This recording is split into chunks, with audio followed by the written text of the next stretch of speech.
Hola, mi nombre es Javier Sánchez. Esta vez me encuentro cursando Teología Trinitaria 3, enfocándonos en neumatología, que es la doctrina del Espíritu Santo.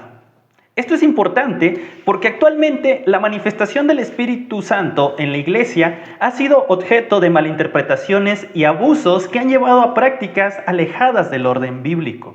Como señala Mark Denver en su libro 9 marcas de una iglesia sana, la adoración no regulada por las Escrituras es un peligro constante, pues puede convertirse en idolatría bajo el disfraz de piedad. Por ello, es necesario analizar a la tercera persona de la Trinidad y su obra en la vida de los creyentes y la iglesia. Así que primeramente vamos a ver la importancia de hacer cultos dignos y correctos para la gloria de Dios. Como bien sabemos, la adoración a Dios es central en la vida cristiana. Jesús declaró en Juan 4:24, Dios es espíritu y los que lo adoran deben adorar en espíritu y en verdad. Vemos entonces que es el Espíritu quien ayuda a la iglesia. Vemos que el Espíritu ayuda a los hijos de Dios a vivir en sabiduría. Le ayuda a vivir en santidad, libres del control del pecado, con una vida plena.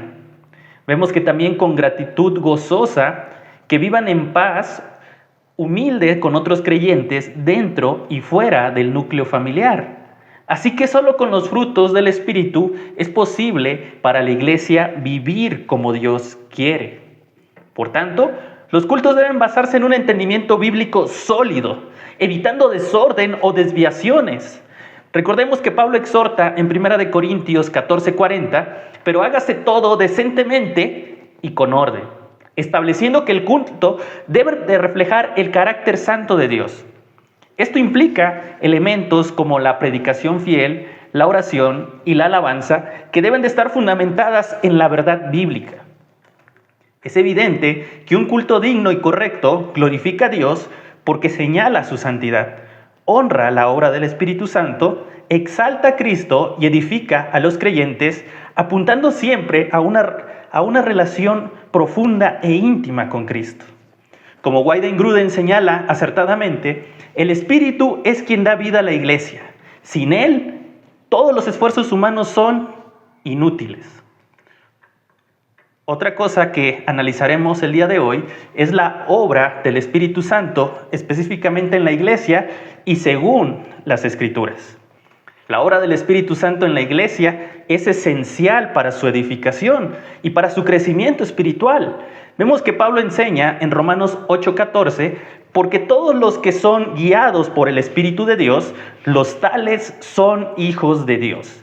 Como acertadamente señalan MacArthur y Mayhew, el Espíritu Santo obra en los creyentes para conformarlos a la imagen de Cristo, capacitándolos para obedecerle y vivir en santidad conforme a su voluntad.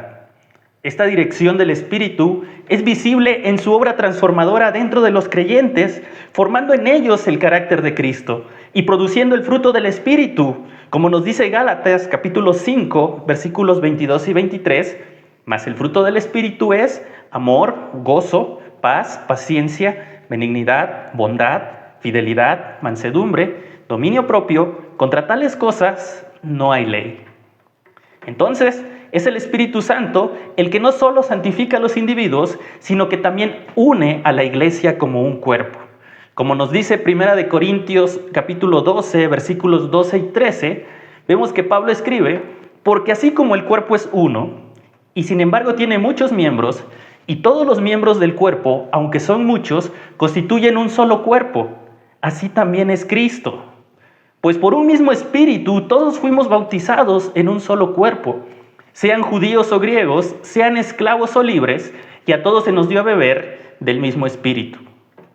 Esto destaca el papel del Espíritu Santo en mantener la unidad en la diversidad dentro del pueblo de Dios.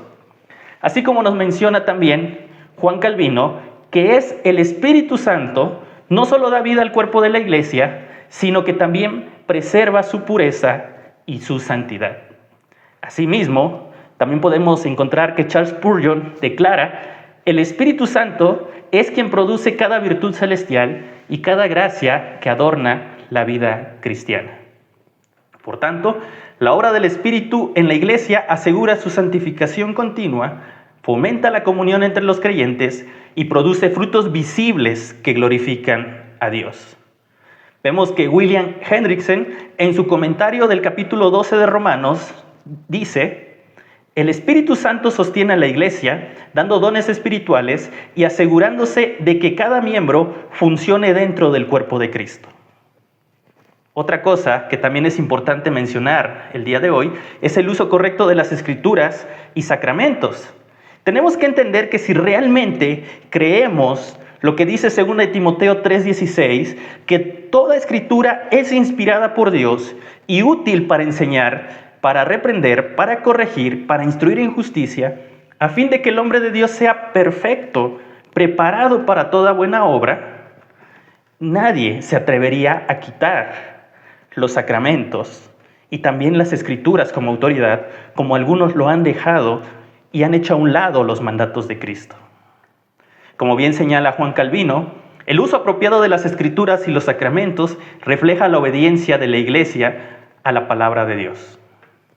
También es importante señalar el riesgo de ofrecer una ofrenda de fuego extraño y su relevancia para la adoración correcta dentro de la Iglesia. La adoración falsa y los cultos blasfemos representan un grave peligro para la Iglesia, pues implican un desvío del mandato bíblico y es una ofensa directa a Dios. La Escritura, si nosotros ponemos un ejemplo, nos narra en el caso de Nabat y Abiú, quienes ofrecieron fuego extraño que él no había ordenado y fueron consumidos por el juicio divino, según lo que nos dice Levítico capítulo 10, versículos 1 y 2. Este evento es un recordatorio solemne de que Dios exige una adoración que sea conforme a su voluntad revelada. El pastor John MacArthur, en su libro Fuego Extraño, advierte: la Iglesia contemporánea corre el riesgo de atribuir al Espíritu Santo prácticas y emociones humanas que no provienen de él. Esto no solo es engañoso, sino que constituye una forma de blasfemia. Por lo tanto, al atribuir a Dios manifestaciones emocionales, doctrinas falsas y cultos que contradicen su palabra, se apaga la obra genuina del Espíritu, como nos advierte Pablo en 1 de Tesalonicenses, capítulo 5, versículos 19 y 21, que dice: no apaguen el Espíritu, no desprecien las profecías, sino examínenlo todo cuidadosamente y retengan lo bueno.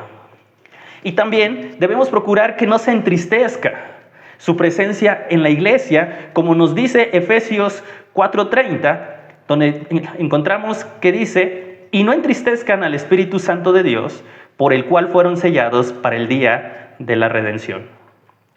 También lo podemos encontrar en la Confesión de Fe de Westminster de 1647, en el capítulo 21, en el punto 1 de la adoración religiosa y del día de reposo, vemos que dice: el modo aceptable de adorar al verdadero Dios es instituido por él mismo y está tan limitado a su propia voluntad revelada que no se debe adorar a Dios según las imaginaciones o invenciones de los hombres o a las sugerencias de Satanás, bajo ninguna representación visible o en ningún otro modo que no sea prescrito en las Santas Escrituras. Hoy en día, al igual que en la historia bíblica, ofrecer adoración no bíblica es peligroso y también es blasfemo. Mark Denver nos vuelve a señalar en su libro: la adoración desordenada es una señal de una iglesia que ha perdido su primer amor y ha olvidado a quien está destinada a glorificar. Por eso, la iglesia debe someter toda adoración y doctrina a la palabra de Dios. Siempre debemos recordar el estándar de solo Escritura, para la preservación de la santidad del culto y proteger a la iglesia del juicio divino. Como nos dice el autor de la carta de Hebreos: por lo cual, puesto que recibimos un reino inconmovible, demostremos gratitud mediante la cual ofrezcamos a Dios un servicio aceptable, con temor y reverencia, porque nuestro Dios es fuego consumidor, según nos dice el capítulo 12, versículos 28 y 29. Así que yo espero que este breve video haya sido de bendición y haya aclarado algunas dudas, y sobre todo que sea para la gloria de Dios.